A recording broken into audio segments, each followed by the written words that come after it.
اللہ تبارک و تعالی نے انسانوں کو بنایا، پیدا کیا اور اس کے اوپر بار امانت کو رکھا، ذمہ داری کے بوجھ کو رکھا، یعنی انسان کو اس کے اپنے تمام اعمال کا جواب دہ بنایا۔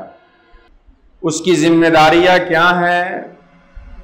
جب جب انسان اپنی ذمہ داری کو فراموش کرتا گیا، بھولتا گیا، انسانوں کو اس کی ذمہ داری یاد دلانے کے لیے اللہ تبارک و تعالیٰ نے انبیاء کرام علیہم السلام کی مقدس جماعت سے کسی نہ کسی نبی کو انسانوں کے بیچ بھیجتا رہا۔ انبیاء کی بعثت کا، ان کی آمد کا یہی مقصد ہوتا ہے کہ وہ انسانوں کو اس کی وہ ذمہ داری یاد دلائیں جو اللہ نے انسانوں پہ عائد کی۔ سارے نبی آتے گئے، رسولان اعظام کی تشریف آوری ہوتی گئی، مگر اخیر میں سلطان الانبیاء والمرسلین طٰہٰ و یاسین، ہم سب کے آقا و مولا جناب محمد رسول اللہ صلی اللہ تعالی علیہ وسلم، اللہ کا آخری نبی، آخری رسول، آخری پیغمبر بن کے تشریف لائے۔ نبی کے ساتھ ساتھ اللہ تعالیٰ جب انبیاء کو، انسانوں کو ان کی ذمہ داری یاد دلانے کے لیے بھیجتا تو انسانوں کی ہدایت کے لیے کوئی نہ کوئی کتاب، کسی نہ کسی صحیفہ کو بھی انسانوں کے بیچ اللہ اتارتا۔ قرآن حکیم سے پہلے جتنے آسمانی کتابوں کا نزول ہوا، جتنی آسمانی کتابیں اور صحیفے نازل ہوئے، اتری، اللہ نے اس کی حفاظت کی ذمہ داری ان لوگوں کو دی جن کے بیچ وہ کتاب اتری، اور انسان اس ذمہ داری کو نہ نبھایا اور اللہ کی اتاری ہوئی کتاب کی اصل صورت باقی نہ رہی، تحریف کر ڈالی انسانوں نے۔ لیکن آخری نبی پہ نازل ہونے والی کتاب کا تقاضا بھی یہی تھا کہ جب نبی آخری ہیں، ان کے بعد کوئی نبی اور کتاب نہیں آنے والا ہے، تو جو کتاب ان کے اوپر نازل ہو وہ کتاب بھی ایسی ہو کہ محفوظ رہے اور کوئی اور اس کی حفاظت نہیں کر سکتا۔ تو اللہ نے اس آخری کتاب قرآن حکیم کی حفاظت کی ذمہ داری اپنے اوپر لی۔ اِنَّا نَحْنُ نَزَّلْنَا الذِّكْرَ وَإِنَّا لَهُ لَحَافِظُونَ، ہم اس کتاب کو نازل کرنے والے ہیں اور ہم ہی اس کتاب کی حفاظت کرنے والے ہیں۔ صرف آسمانی کتابوں کے نزول سے منشأ الہی کی تکمیل کبھی بھی نہیں ہو سکتی تھی۔ اللہ نے جو احکامات اتارے، جو کتابیں اتاری، جو صحیفے نازل کیے، ان صحیفوں کا مقصد صرف یہ نہیں تھا کہ انسانوں کے بیچ جائے اور انسان اس کو پڑھ لے، بلکہ ان صحیفوں کے نزول کا، ان کتابوں کے اتارنے کا مقصد یہ تھا، یہ ہے کہ انسان ان کتابوں کے ذریعے سے ایک انسان کو کیسے زمین پہ زندگی گزارنا ہے، وہ ساری چیزیں ان کتابوں سے انسان سمجھے۔ اسی لیے اللہ تعالیٰ نے براہ راست اس کتاب کو زمین پہ اتار دینے کے بجائے اسے اپنے پیغمبر پہ نازل فرمایا، اپنے جبریل کے توسط سے۔ نزول کی صورت یہ بھی تو بن سکتی تھی، کسی پہاڑ پہ رکھ دے کتاب، انسانوں کے بیچ کہیں پہ کسی خاص مقام پہ، پبلک پیلیس جہاں پہ لوگوں کا آنا جانا ہو، وہاں پہ رکھ دے کتاب۔ اللہ اس بات پہ قادر ہے کہ اس کتاب کو دیکھتے ہی لوگوں کا دل یہ اقرار کر لے کہ یہ اللہ کی کتاب ہے، آسمان سے اتری کتاب ہے۔ لیکن ایسے ہی کتاب لوگوں کے بیچ اتار دی جائے تو اس کتاب کو زندگی میں لاگو کیسے کرنا ہے، یہ انسان کیسے سیکھے گا؟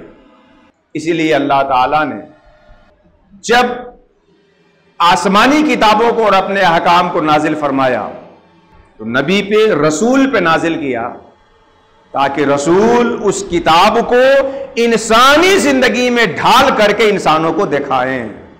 اللہ نے اپنی آسمانی کتابوں کو، اپنے صحیفوں کو انسانوں کی شکل میں اپنے مخصوص بندے رسول پہ اوپر اس کتاب کو نازل کیا، تاکہ وہ رسول اپنے وجود میں اس کتاب کو نافذ کر دیں اور اپنی زندگی کے ہر عمل سے اس کتاب کی تشریح و توضیح کر دیں۔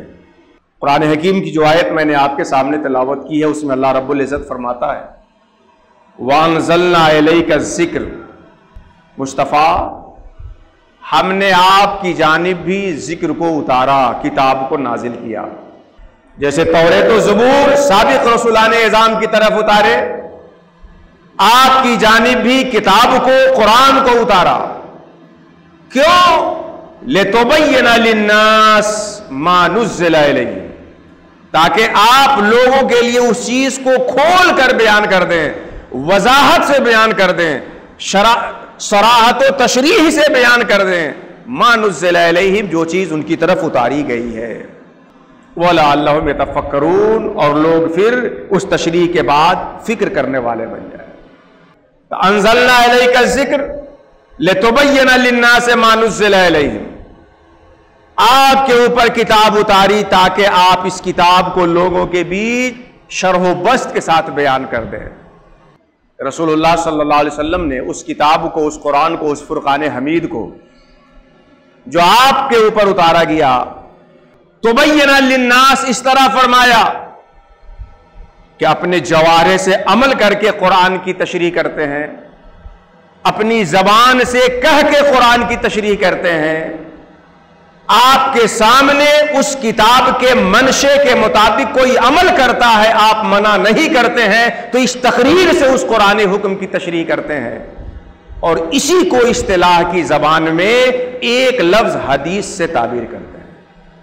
اللہ کے رسول نے کتاب الہی کے منشے کی جو تشریح کی ہے، احکامات الہیہ جو قرآن کی صورت میں آپ پہ نازل ہوئے، زبان اور جوارے سے، جسم کے دیگر حصوں سے کر کے، زبان سے فرما کر کے آپ نے جو اس کی تشریح کی ہے، یہی تشریح حدیث کہلاتی ہے۔ اسی لیے حدیث کی تعریف کی جاتی ہے کہ رسول اللہ صلی اللہ علیہ وسلم کا قول، جو کچھ رسول اللہ نے فرمایا، رسول اللہ صلی اللہ علیہ وسلم کا فعل، جو کچھ رسول اللہ صلی اللہ علیہ وسلم نے کیا، اور آپ کی تقریرات، یعنی جو کچھ آپ کے سامنے میں کیا گیا اور آپ نے اس سے منع نہیں فرمایا، آپ کا قول، آپ کا فعل اور آپ کی تقریر، یہ حدیث ہے۔ لِتُبَيِّنَ لِلنَّاسِ، تاکہ آپ لوگوں کے لیے بیان کریں، تشریح کریں، واضح کریں جو کچھ لوگوں کے لیے اتارا گیا ہے۔ اسی لیے احکام شریعہ کا سب سے پہلا ماخذ و مصدر قرآن حکیم ہے، سب سے پہلی بنیاد کتاب اللہ فرقان حمید ہے، اور اس کی شرح کی حیثیت سے سب سے پہلا ماخذ شرح کی حیثیت سے احادیث کریمہ ہے، اور مطلق ماخذ کی حیثیت سے دوسرا ماخذ احکام شریعہ کا احادیث کریمہ ہے۔ قرآن حکیم کی تفسیر اول احادیث کریمہ ہے، قرآن حکیم کی تشریح احادیث کریمہ ہے۔ قرآن شریف میں آیا اقیموا الصلاۃ، نماز قائم کرو۔ اب کیسے ہم نماز کو اپنی زندگی میں قائم کریں گے، کس وقت قائم کریں گے، کدھر رخ کر کے کیسے قائم کرنا ہے، کس وقت سے لے کے کس وقت تک قائم کر لینا ہے، یہ ساری تشریحات احادیث رسول سے ہمیں ملے۔ زکوٰۃ دینے کا حکم، واتوا الزکوٰۃ، قرآن شریف میں آیا، اس کی ساری تشریحات احادیث کریمہ سے ملیں گی۔ للہ علی الناس حج البیت من استطاع الیہ سبیلا، صاحب استطاعت کے لیے، اللہ کی رضا کے لیے خانہ کعبہ کا حج فرض ہے، وہ کیسے کرنا ہے، یہ ساری تشریح رسول اللہ کے قول سے، فعل سے، آپ کی تقریرات سے ملے گی۔ رسول اللہ صلی اللہ علیہ وسلم کا قول، آپ کا فعل اور آپ کی تقریر، نبی کریم نے جو کچھ فرمایا، جو کچھ کیا، اور آپ کے سامنے میں جو کچھ کیا گیا اور آپ نے اس سے منع نہیں فرمایا، یہ حدیث ہے۔ حدیث شریف پڑھنا، پڑھانا، سننا، سنانا، جاننا، لوگوں کے بیچ اس کو پھیلانا، اس کی کیا اہمیت ہے، رسول اللہ صلی اللہ تعالی علیہ وسلم کی اس روایت سے آپ اندازہ کریے۔ اللہ کے رسول فرماتے ہیں، نظر اللہ عبدا سمع مقالتی، اللہ اس شخص کو سرسبز و شاداب رکھے، اللہ اس شخص کو دنیا اور آخرت میں بامراد و کامیاب رکھے، جو میری بات کو سنے، رسول اللہ فرماتے ہیں جو شخص میری بات کو سنے، فحافظھا، اور وہ سننے کے بعد اس کی حفاظت کرے، وبلغھا الی من لم یسمعھا، اور وہ بات اس تک پہنچا دے جس تک وہ بات نہیں پہنچی ہو، تو اللہ ایسے شخص کو دنیا اور آخرت میں سرسبز و شاداب رکھے گا، بامراد و کامیاب رکھے گا۔ احادیث کریمہ کی تدوین کے حوالے سے علماء اور محدثین کا ماننا ہے کہ اس کے 3 دور گزرے ہیں اور اس کی تدوینی مرحلے کی 3 کیفیتیں ہیں۔ یوں تو نبی کریم صلی اللہ تعالی علیہ وسلم کے اس حیات ظاہری میں ہوتے ہوئے اور آپ کے بعد صحابہ کے قریب زمانے میں عمومی طور پر احادیث کو لکھنے سے روکا اس لیے گیا تھا کہ قرآن حکیم سے احادیث کریمہ کا اختلاط اور التباس اور اشتباہ نہ ہو، لیکن یہ حکم عمومی تھا۔ نبی کریم صلی اللہ علیہ وسلم کے زمانے میں بھی بہت سے صحابی تھے جنہیں اجازت تھی روایتوں کو لکھنے کی، جو یہ تمیز رکھنے والے تھے کہ آیات قرآنیہ کو رسول اللہ کے اقوال سے الگ کر سکتے ہیں، سمجھ سکتے ہیں۔ خود نبی کریم صلی اللہ تعالی علیہ وسلم نے بہت ساری باتیں لکھ کر کے احکام کی صورت میں دوسروں تک اسے بھیجوایا۔ صلح حدیبیہ کے بعد جب کفار مکہ میں اور نبی کریم صلی اللہ علیہ وسلم میں جنگ بندی ہو جاتی ہے تو نبی کریم صلی اللہ علیہ وسلم نے مختلف خطوط لکھ کر کے لکھوا کر کے اس وقت کے عمراء سلاطین کے پاس بھیجوایا، جس میں ہرقل کے پاس رسول اللہ کا جو خط گیا ہے وہ بخاری شریف میں اسی کتاب میں سب سے پہلا باب بدء وحی کے اندر مذکور ہے کہ رسول اللہ نے یہ خط لکھ کر کے ہرقل کو، روم کے شہنشاہ کو بھیجا۔ نبی کریم صلی اللہ علیہ وسلم ایک مرتبہ کچھ احکام بیان کر رہے تھے، ایک شخص کھڑا ہوا اور کہا، عرض کیا یا رسول اللہ ان باتوں کو میرے لیے لکھوا دیا جائے تاکہ میں یہ لے کر کے اپنے قبیلے میں پہنچوں اور لوگوں کو بتاؤں۔ سرکار نے فرمایا اس کو لکھ کے دے دو۔ تو یہ جو آیا ہے کہ سرکار نے فرمایا کہ لکھو مت احادیث کو، تو وہ عام لوگوں کے لیے تھا، عام حالتوں میں تھا، ورنہ جو لوگ قرآنی آیات اور احادیث کریمہ میں تمیز رکھنے والے تھے یا جو مخصوص اور نادر صورتیں تھیں اس میں رسول اللہ کے زمانے میں بھی احادیث کو لکھنا ثابت ہے۔ لیکن سن 99 ہجری میں 99 ہجری عمر بن عبدالعزیز، جنہیں خلفائے راشدین میں سے حکمن شمار کیا جاتا ہے، انہوں نے اس کی ضرورت کو خاص طور پہ محسوس کی کہ شخصی طور پر جو لوگ روایتوں کو لکھ کر کے اپنے پاس رکھے ہیں ان سب کو عمومی طور پہ اکٹھا کیا جائے، جمع کیا جائے، ورنہ ایسا نہ ہو کہ روایتوں کو جو حفاظت میں لیے ہوئے ہیں وہ چلے جائیں اور ان کے پاس کی روایتیں جمع ہو کر محفوظ ہونے سے رہ جائیں۔ حضرت عمر بن عبدالعزیز نے اپنے تمام گورنروں کو، جتنے صوبے کے تھے، سب کو یہ حکم دیا کہ احادیث کریمہ جو کچھ وہاں پہ رہنے والوں کے پاس ہے ان سب کو جمع کیا جائے اور لکھ لیا جائے۔ بخاری شریف میں حضرت عمر بن عبدالعزیز کا یہ حکم بھی بہت شرح و بسط کے ساتھ مذکور ہے۔ حضرت عمر نے جب اپنے والیوں کو، اپنے گورنر کو کہا کہ رسول اللہ کی جو احادیث آپ کے علاقے میں ہو اس کو لکھ لیا جائے تاکہ وہ مندرس اور مشتبہ نہ ہونے پائے، اس میں عمر بن عبدالعزیز اپنے گورنروں سے کہتے ہیں کہ میں دیکھ رہا ہوں کہ علماء چلے جا رہے ہیں، دین جاننے والے، احادیث محفوظ کرنے والے چلے جا رہے ہیں دنیا سے، کہیں ایسا نہ ہو کہ جو علم ان کے پاس محفوظ ہے وہ مندرس ہو جائے، کمزور ہو جائے، کھو جائے، تو آپ اس کو لکھ لیجئے۔ اور اس کے ساتھ انہوں نے دوسری تنبیہ کی کہ رسول اللہ کی احادیث ہی لکھی جائے، کوئی دوسری چیز نہ لکھی جائے حدیث کے نام پر۔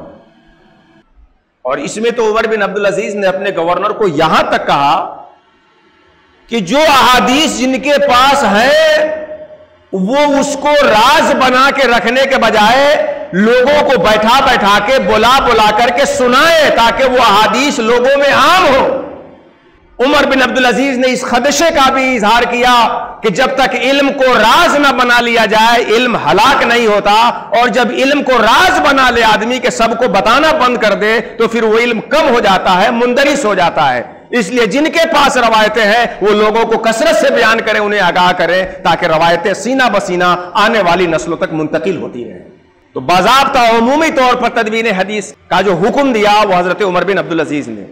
جب تمام گورنر اور والیوں سے ان کے پاس جو تھے ان کو جمع کر لیا گیا تو ایک خاص کتابی شکل میں سب سے پہلا مصنفہ امام ابن شہاب زہری کا آیا. ابن شہاب زہری کا. مستشرقین اعتراض کرتے ہیں اور کہتے ہیں کہ آپ کے یہاں کہا گیا ہے کہ سب سے پہلے حدیث کی تدوین ابن شہاب زہری نے کی اور یہ سن 2 ہجری کے شروع میں ہے. 99 ہجری میں تو عمر بن عبدالعزیز نے حکم دیا پھر جمع کیا گیا تو 2 ہجری کے شروع میں ہوا. تو آپ کے نبی کے جانے کے کئی سالوں کے بعد اس کو لکھا گیا. تو یہ روایتیں یا حدیث اس میں خلط ملط کا امکان ہو گیا, آپ کی بنیاد مضبوط نہیں ہوئی. انہیں دھوکہ ہوا دونا کے لفظ سے. انہوں نے دونا کا لفظ یہ سمجھا کہ دونا کا مطلب یہ ہے کہ پہلے روایتیں غیر محفوظ تھی اور 100 سال کے بعد لوگوں نے اکٹھا کر کے اس کو لکھ لیا. نہیں, روایتیں پہلے بھی محفوظ تھی لیکن اس کے لکھنے کا عمومی رواج اور حکم نہیں تھا. عمر بن عبدالعزیز کے حکم سے عمومی رواج کی شکل میں لکھنے کا یہ حکم اب ہو رہا ہے, ورنہ روایتیں محفوظ شکل میں پہلے بھی تھی, اب عمومی اعتبار سے کتابی شکل میں آ گئی ہے. تو یہ پہلا دور رہا تدوین کا جس میں روایتوں کو جمع کیا گیا. شروع میں جب تدوین حدیث ہوئی تو جو بھی حدیث کے نام پہ آیا اس کو جمع کر لیا گیا, خواہ وہ سند رسول اللہ تک پہنچ جاتی ہو جس کو اصطلاح میں مرفوع حدیث کہتے ہیں, یا وہ صحابی تک پہنچے جس کو موقوف کہتے ہیں, یا وہ سند تابعی تک رک جائے جس کو مقطوع کہتے ہیں. حدیث کے نام پہ جب سب جمع کر لیا گیا تو اس کے بعد حدیث کی تدوین کا دوسرا دور یہ آیا کہ اب صرف حدیث کے نام پر وہ روایتیں الگ کر لی جائیں, اکٹھا کر لی جائیں جس کی سند رسول اللہ تک پہنچتی ہے اور جو مرفوع حدیث ہیں. تو پھر مسانید کی شکل میں حدیث کی کتابوں کی تدوین کا سلسلہ شروع ہوا. مسند امام احمد, مسند فلاں, مسند فلاں, مسند فلاں, اس طرح کر کے. تو دوسرے دور میں احادیث کی وہ کتابیں ترتیب دی گئی جس میں خاص طور سے وہ روایتیں جمع کی گئیں جو رسول اللہ تک سندن متصل تھی. لیکن اس کے بعد تیسرا دور آیا جو امام بخاری کا دور تھا.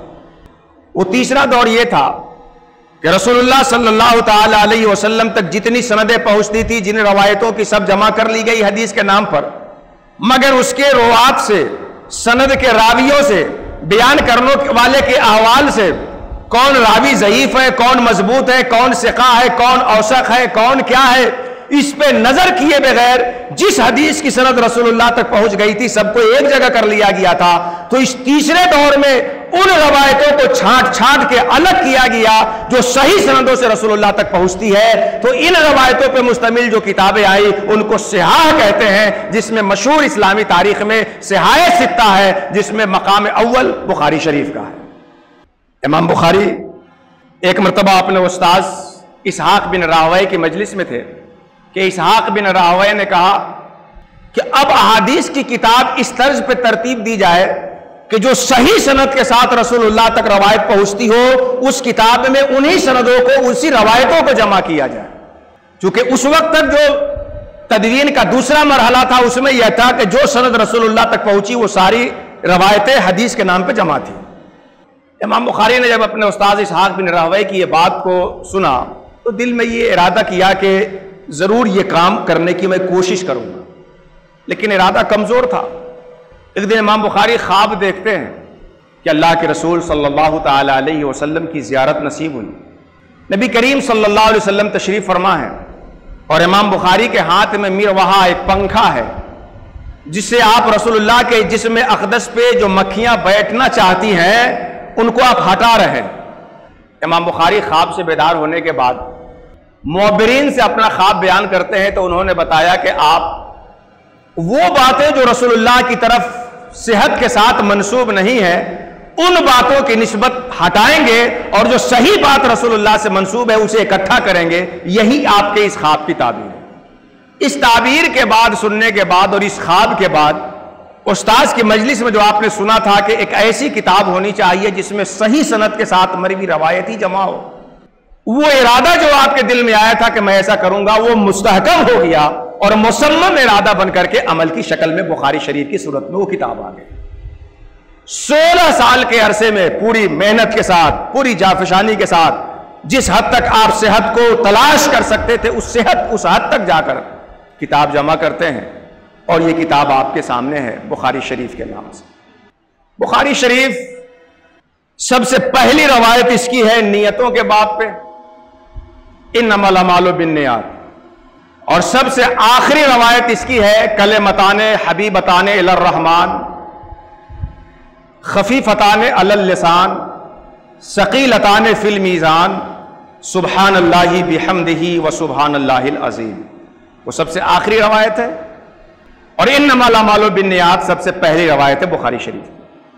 اس کے اوپر ابھی صاحبزادہ مخدومنا حضرت علامہ مولانا حسن سعید صفوی ازہری ادام اللہ ظلہ ولینا آپ کو اس کا درس دیں گے، تو اپنی قیمتی نوازشات سے ہم سب کو مرحمت فرمائیں گے، عطا کریں گے۔ مگر آخری اور شروع کی حدیث کا ایک ربط آپ سمجھ لیں۔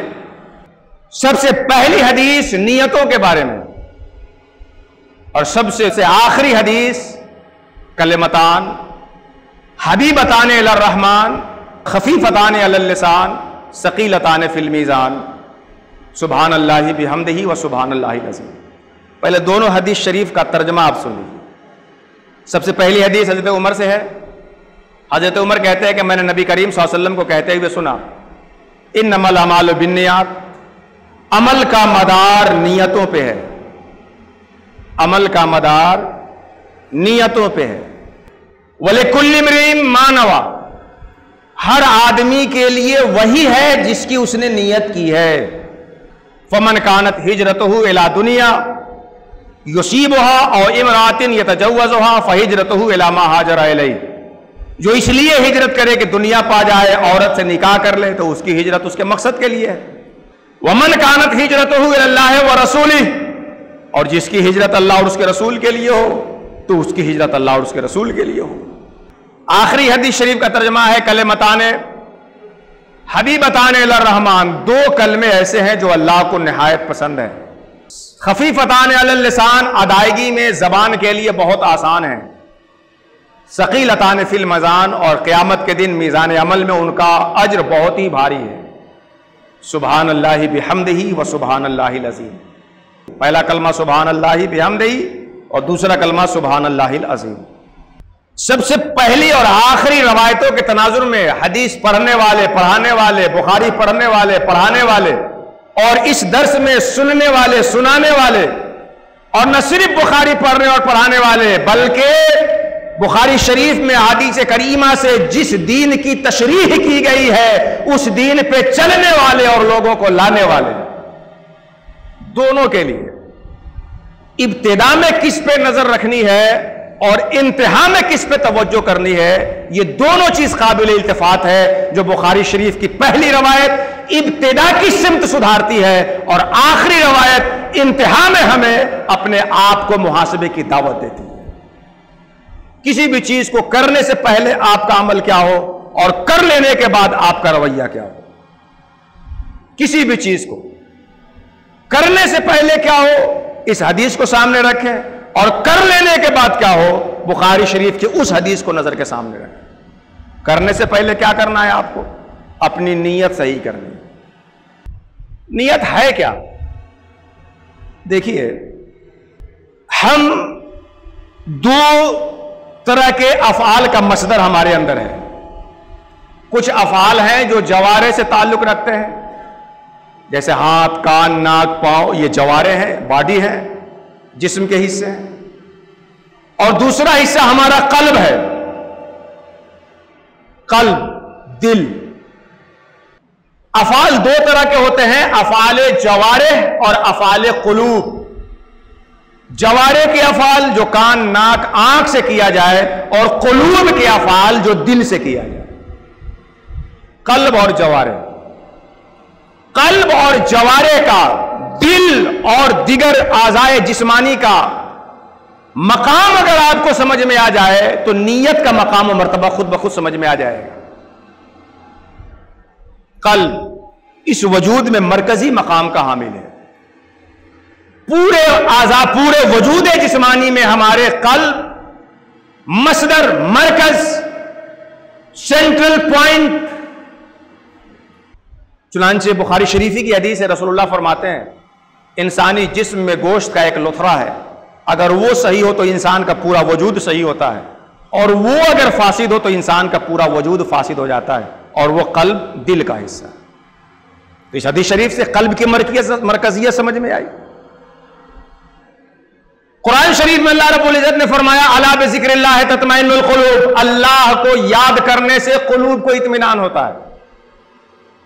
بھائی کسی کے کان میں اضطراب ہو، کسی کے ہاتھ میں بے چینی ہو، کسی کے معدے میں خرابی ہو، کسی کا گردہ کام نہ کر رہا ہو، کسی کے سر میں دماغ میں کوئی کمی ہو، لیکن سب کا علاج قرآن حکیم میں یہ بتایا گیا کہ اللہ کا ذکر کرو، دل سے اللہ کو یاد کرو گے تمہارے دل کو اطمینان ہو جائے گا، اور جب دل کو اطمینان ہو جائے گا تو تمہارے وجود کو اطمینان ہو جائے گا. الا بذکر اللہ تطمئن القلوب، اللہ کو یاد کرنے سے قلوب کو اطمینان ہوتا ہے. اس میں اطمینان کی نسبت جسم کے کسی اور حصے کی طرف نہیں کی گئی، اطمینان کی نسبت قلوب کی طرف کی گئی، کیونکہ قلوب مرکزی مقام رکھتے ہیں. قلب کو اطمینان مل جائے گا تو پورے وجود کو اطمینان مل جائے گا.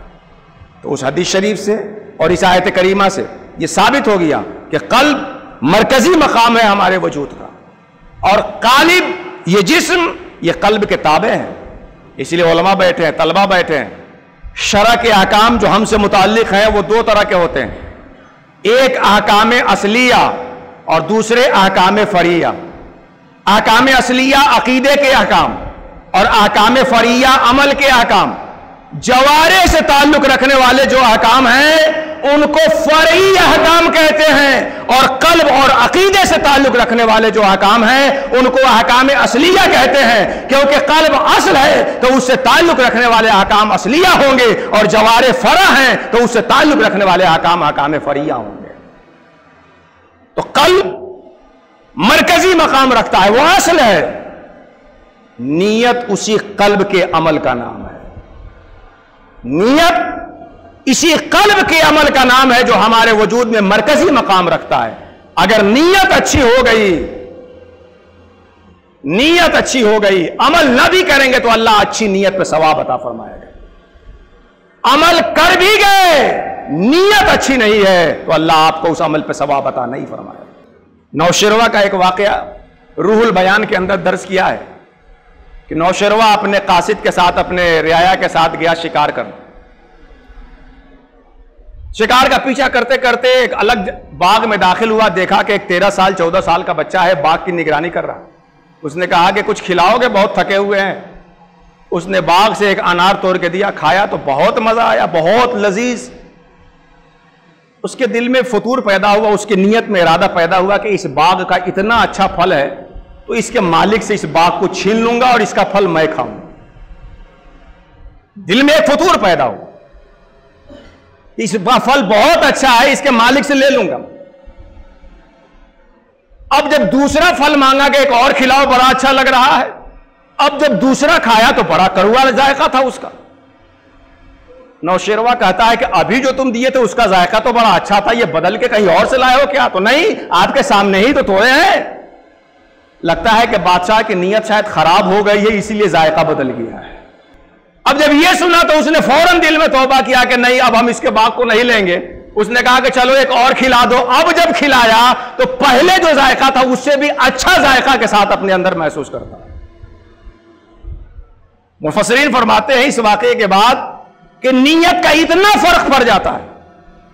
آپ اچھی نیت کے ساتھ قدم اٹھائیں، اللہ تعالیٰ آپ کے لیے آسانیاں پیدا کر دے گا. دشواریاں ہوں گی بھی تو انہی کے پیٹ سے آسانی کا بچہ جنم لے لے گا. اچھی نیت کے ساتھ قدم بڑھا. تو کسی بھی کام کو شروع کرنے سے پہلے نیت اچھی کریں. ہم لوگ مزار شریف میں جاتے ہیں، درگاہ میں جاتے ہیں، عرس میں جاتے ہیں. یہاں میں نہیں جانتا کہ آپ کس نیت سے آئے ہیں، مگر ہم نے خوب دیکھا ہے درگاہ اور مزار پہ جانے والوں کی نیت کیا ہوتی. 250 گرام بتاشا خرید لیں گے، فاتحہ دلا لیں گے، 2-4 غبارہ لے لیں گے، بچوں کو کھیلتے ہنستے چلے آئیں گے. خدا کے واسطے یوں تو آپ ہر عمل میں نیت اچھی رکھیے. صبح دکان کھولنے جائیے تو نیت اچھی ہو. ہم اس لیے دکان کھولیں گے تاکہ ضرورت مندوں کا وہ سامان جو ہمارے یہاں ہے وہ لے جا سکے اور اس کی ضرورت پوری ہو سکے. ضرورت پوری ہونے کی نیت سے دکان کھولیے. آپ کا ایک ایک قدم جو دکان کھولنے تک پہنچے گا وہ آپ کے لیے ثواب کا ذریعہ بن جائے. دکان اس نیت سے کھولیے کہ جسے جو ضرورت ہوگی ہم ضرورت مندوں کو وہ سامان عطا کریں.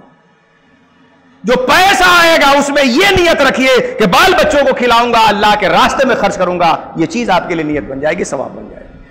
لیکن حد ہو جاتی ہے جب ہم دین لینے کے مقامات پہ جاتے ہیں تب بھی ہماری نیت اچھی نہیں ہوتی. میں اپنے بچوں سے کہتا ہوں کہ آپ درس بخاری میں ہیں, اب آپ فارغ ہونے کے بعد میدان عمل میں اتریں گے, سب سے پہلے آپ اپنی نیت درست کریے. ہم عالم اس لیے نہیں بنے ہیں کہ اپنے دین کا جادو لوگوں کے سامنے دکھا کر کے ان کے دنیا کو اپنے جیب میں لائیں. ہم اس لیے عالم بن کر کے میدان عمل میں جائیں کہ رسول اللہ کی جو باتیں ہمارے سینوں میں آئی ہے آنے والی نسلوں کے ذہن و دماغ میں اسے منتقل کریں. نیت صحیح ہے. دین پڑھنے کا مقصد دنیا حاصل کرنا مت بنائیے. دنیا تو جو آپ کے حصے کی ہوگی نا وہ جھک مار کر کے آپ کے پاس آئے گی. کوئی روکنے کے لیے سد سکندری قائم کرے وہ دیوار ٹوٹے گی. دنیا آپ کے حصے کی آپ کے پاس آ کے آپ کے حصے کی جو دنیا ہے کوئی روک نہیں سکتا ہے. اور آپ اپنی نیت خراب کر لے تو جو آپ کے حصے کی نہیں ہے کوئی آپ کو دے نہیں سکتا ہے. تو نیت آپ اپنی صحیح کریں. تو کرنے سے پہلے نیت پہ توجہ ہونی چاہیے. اب کر لینے کے بعد آخری حدیث جو آپ پڑھیں گے اس پہ توجہ ہونی چاہیے. کیا؟ سبحان اللہ بحمدہ, اللہ پاک ہے, اسی کے لیے ساری خوبیاں. سبحان اللہ العظیم, اللہ پاک ہے, وہی ساری عظمتوں کا مالک ہے. جب آپ عمل کر لیں, تقریر کرنے سے پہلے نیت اچھی, تقریر کے بعد یہ روایت سامنے ہو. لکھنے سے پہلے نیت اچھی, لکھنے کے بعد یہ روایت آپ کے سامنے ہو. میدان میں جائے, کسی بھی کام کو شروع کرے, مسجد بنائے, مدرسہ بنائے, خانقاہ بنائے, بنانے سے پہلے نیت اچھی اور بنانے کے بعد کیا ہو؟ سبحان اللہ بحمدہ و سبحان اللہ العظیم. ہوگا یہ کہ جب آپ کام کر لیں گے 10 لوگ آپ کی تعریف کر دیں گے تو اب وہاں پہ اعتدال پہ قائم رکھنا بڑا مشکل ہوتا ہے. بات سمجھ میں آئی کہ نہیں؟ شروع میں نیت خراب کرتا ہے شیطان, تو نیت صحیح کریے.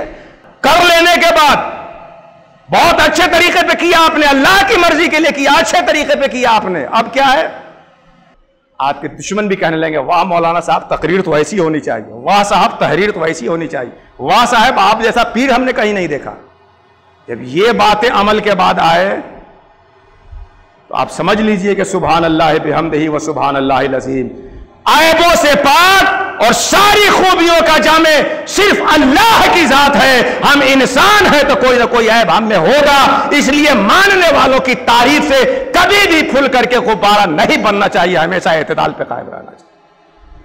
لیکن یہ بڑا مسئلہ ہوتا ہے, جہاں 2 لوگ ہاتھ چوم لیے نا, واہ صاحب اللہ پہلے ہمیں پتھر جیسا بنائے پھر اس کے بعد لوگوں کا ہاتھ چوموائے. اللہ پہلے حجر اسود کی نسبت ہم سے مضبوط کر دے پھر لوگوں کو چومنے کے لیے بھیجے. اگر یہ نسبت نہیں ہے تو اللہ چومنے والوں کو ہم سے دور کر دے. حجر اسود کو دن بھر میں کتنے لوگ چومتے ہیں, حج کے موقع پہ تو چومنے والے کو گنا نہیں جا سکتا جناب. لیکن آج تک اس کے دل میں کبر نہیں آیا, حسد نہیں, جلن نہیں, غرور نہیں, گھمنڈی نہیں, اور وہ جیسا تھا ویسا ہی اپنے آپ کو سمجھنے والا ہے. لاکھوں لوگ لائن لگا کے ہاتھ چومے تب بھی ذرہ برابر غرور کا شائبہ ہمارے ذہن و دماغ میں نہیں آنا چاہیے. کسی بھی کام کو کرنے کے بعد جب آپ کی تعریف ہوگی, آپ کی توصیف کے کلمات کہے جائیں گے, تو آخری حدیث بخاری شریف کی یاد رکھیے, سبحان اللہ بحمدہ و سبحان اللہ العظیم. ساری خوبیوں کا مالک تو اللہ ہے اور تمام عیبوں سے پاک تو صرف اور صرف وہی. اس کو میں قرآن سے مضبوط کر کے اپنی گفتگو سمیٹ دیتا ہوں. سورہ نصر, اذا جاء نصر اللہ والفتح ورأيت الناس يدخلون في دين الله افواجا فسبح بحمد ربك واستغفره انه كان توابا. سرکار ماننے والوں کے ساتھ مکہ تشریف لائے, کسی طرح کی جنگ جدال کی نوبت نہیں آئی, آپ نے سب کو معاف کر دیا, پورا امن, پورا مکہ آپ کے اندر آ گیا, آپ کے قبضے میں آ گیا.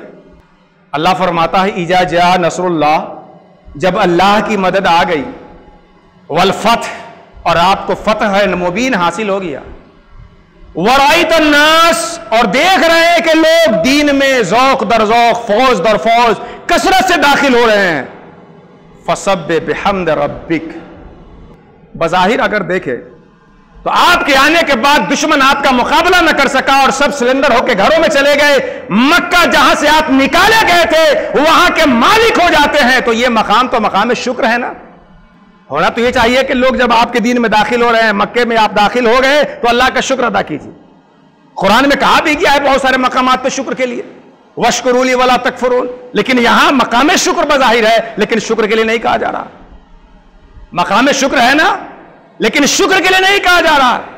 فَسَبِّحْ بِحَمْدِ رَبِّكَ، جب آپ نے دیکھا کہ لوگ دین میں آ رہے ہیں اور دشمن آپ کے مغلوب ہو گئے، فَسَبِّحْ بِحَمْدِ رَبِّكَ، تو اپنے رب کی تعریف کیجئے اور اس کی پاکی کا بیان کیجئے۔ یہی وہ روایت ہے، یہی وہ فلسفہ ہے جسے امام بخاری اخیر میں سبحان اللہ بحمدہ و سبحان اللہ العظیم لا کے بتانا چاہتے ہیں۔ کسی بھی کام کو کرنے کے بعد اللہ کی پاکی کی طرف متوجہ ہوئی، اللہ کی کبریائی کی طرف متوجہ ہوئی۔ علماء نے تو یہاں تک کہا ہے کہ آپ جب کسی اوپر کی چیز پہ جائیں تو اللہ اکبر کہیں اور نیچے کی طرف اتریں تو سبحان اللہ کہیں۔ سیڑھی پہ چڑھے تو ہر سیڑھی پہ چڑھتے وقت اللہ اکبر، نیچے اتریں تو سبحان اللہ، یعنی بلندی جب کوئی دکھے تو اللہ کی کبریائی آپ کے ذہن میں آئے، پستی جب کوئی دکھے تو اللہ کی پاکی کا تصور اس پستی سے آپ کے ذہن میں آئے، کوئی بڑی چیز دیکھے تو وہاں فوراً اللہ کی بڑائی آپ کے ذہن میں آئے۔ ابھی مجلس شروع ہونے سے پہلے ہم سب کے پیر بھائی اور ہمارے بڑے سینئر غریب اللہ بھائی ہیں، انہوں نے پوچھا کہ آج مولانا صاحب لوگوں کی تقریر ہوگی کہ کچھ اور ہوگا؟ ہم نے کہا کہ تقریر کا خاص پروگرام تو کل ہے، آج بخاری شریف کے ختم کی مجلس ہے، اس میں درس ہوگا۔